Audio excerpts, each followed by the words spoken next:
बड़ी ज़बरदस्त चीज़ है, बिलखसूस सर्दियाँ दे इस सरों का तेल भी कठेंदे हैं तो इसका बहुत सारा फायदा थींदा है माशाल्लाह। इस कोठी का आओ तुहानू बाहर दे मंजर दिखाने। ये बूटे इन्होंने सड़ी दे बूटियां दे नाल साइडा बंद हैं। बाकी अस्सलाम वालेकुम दोस्तों, मैं हाँ हाफिज़ औरंगज़ेब ते तुसा दे पे हो मेरा यूट्यूब चैनल मेहरवी व्लॉग। दोस्तों अज तुहानू सोहना सोहना माहौल दिखावना है थल दा ते तुहानू इंशाल्लाह व्लॉग देख के मज़ा आसी। ते वीडियो पसंद आवे तो मेरे चैनल नू ज़रूर सबसक्राइब करना है, वीडियो नू लाइक करना है तो शेयर भी ज़रूर करना है। दोस्तों ये बूहे दे उत्ते असां घर दे सहन दे अंदर वहाई हुई है एक सरों शरों माल दे पट्ठे भी करींदे आसे ते ये जड़ा ना कुछ कट के रखी हुई है। इसका फायदा ये थींदा है कि ये बैक साइड ते छोटी जी कोठी पाई है किचन नुमा। असल ये किचन वाली कोठी तो नहीं लेकिन यह है कि ये असा पाई है इस वास्ते ताकि जरा कोई एक्सट्रा समान वगैरह होंदा है ना वो बंदा इस रख छुड़ींदा है। वैसे माशाल्लाह सारे को ना ये कच्चे जेड़े कोठे हैं ना मकान हैं जेड़े कच्चे वो बड़ा मज़ा करेंदे बिलखसूस गर्मियां दे अंदर ठंडे थी वेंदे इं लगता है जिवें अंदर एसी चलता पिया है। ये देखो माशाल्लाह लेपा किया होया है गर्मियां दे दाद ही समझो कि ये पई अपना कोठी असां बनाई तो समान वास्ते है लेकिन यह है कि दिल करेंदा पे बस गर्मियां इसे दे विच गुजारनियां चाहिए।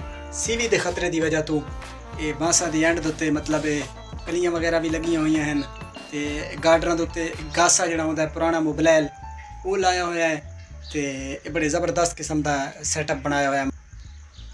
अच्छा दोस्तों ये देते पे हो माशाल्लाह ये असां मुर्गियां वास्ते मतलब बनाई हुई है गोडे अस इसनूं सड़ीने अपनी बोली के अंदर इतने मुर्गियां वगैरह मतलब ढकींदे हैं अंदर। तो ये देखो ये असा देसी जुगाड़ लाया हुआ है इसनूं साडी ज़बान च झुग्गा भी आखदे हैं ते मूसल भी आखदे हैं।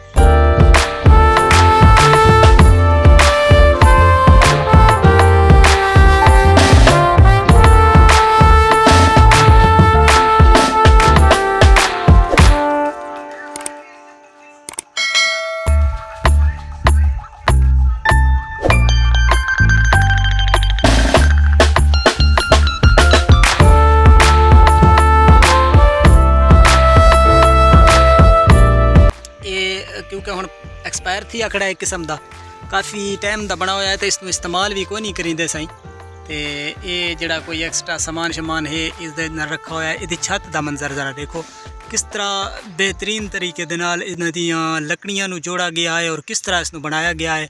माशाल्लाह ये सारे थल दे अंदर अक्सर माल वास्ते या बाहर जड़े लोग रहिंदे हैं उन्होंने भी इस टाइप के बनाए हुए हैं। तो ये इस दे साइडां दे मनाजर हैं बस यही समान शमान जड़ा कोई वाफिर है वो रखा हुआ है। ये भूसे दे हैं गट्टू उतो भर के माल वास्ते इतने रख लेंदे तो इत्थों जड़ा ना चाह के बाहर अंदरों जरा दरवाजे का मंजर देखो किस तरह कारीगरी दे नाल दरवाज़ा बनाया गया है इसका।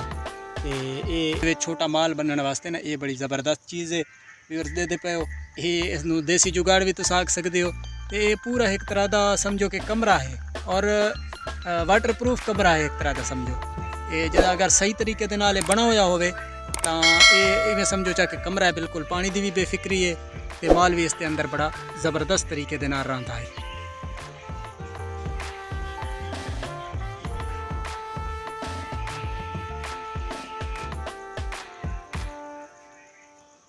ये बना होया है इस दे अंदर वड्डे जानवर वगैरह जोड़े हैं वो बनते हैं जिमें कि माशाल्लाह ये तुहाडे सामने कां बैठी है बद्दी बैठी है तो ये सामने छोटे भेड़ा वगैरह तो ये भी बैठे हैं छोटा माल भी बैठा है। इसका भी जुगाड़ी तरीके दे नाल साइडां दियां बंद की हुई हैं काना दे नाल ते एडू भी समझो जुगाड़ लगा होया है।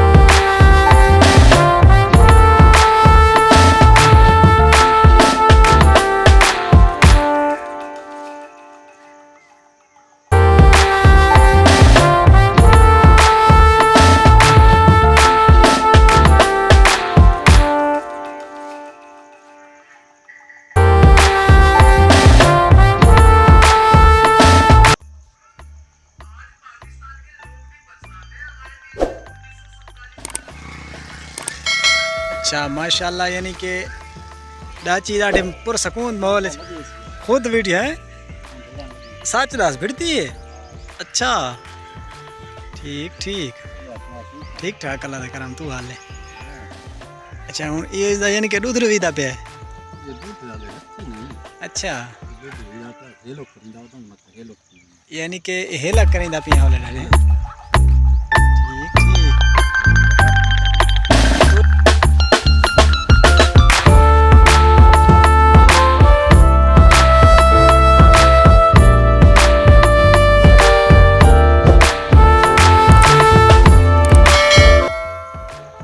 दोस्तों उम्मीद करीना अज दा व्लॉग तुहानू ज़रूर पसंद आया हो सी। अगर वीडियो पसंद आई है तो वीडियो नू लाइक करे सो, शेयर करे सो, कमेंट भी दे सो। ते मज़ीद इहो जियां सोहणियां वीडियो देखण वास्ते मेरे यूट्यूब चैनल मेहरवी व्लॉग नू ज़रूर सब्सक्राइब करे सो। अगले व्लॉग तक मैनू दियो इजाज़त। अल्लाह ने कहबा।